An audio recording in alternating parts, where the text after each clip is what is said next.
and we're gonna get into the a street organization known as the Spanish Cobras, and it just so happens one of the higher level Spanish Cobra guys in the Michigan area is a good friend of mine, and he's in the penitentiary, but he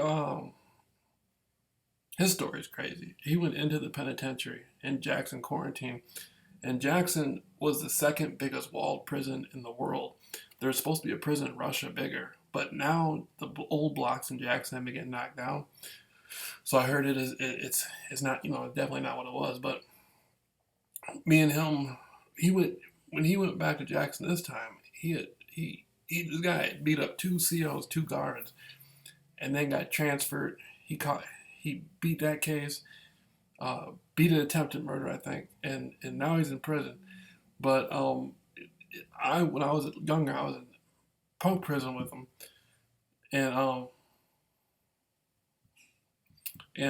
he used to beat people. One time we were on the yard, and he had an AC adapter that used to plug into the Walkmans to charge it, and he took one of them. He was a shorter, a white guy actually.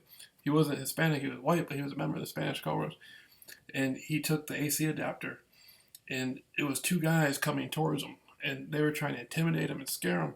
And he took the AC adapter and he went, bam, hit one of them across the head, and the other one took off running. And I was standing right there watching that. Then, after the punk prison, we went to another prison, and he jumped over a pool table and hit a guy over the head. And I was watching all this stuff. I was watching him do all this stuff.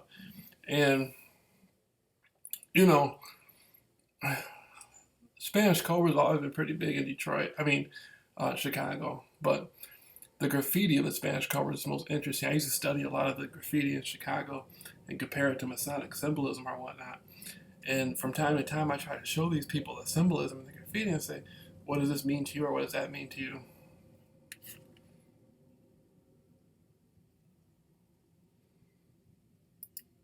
And so that's one of the things, but we might do an interview and go over the history of the Chicago Spanish Cobras.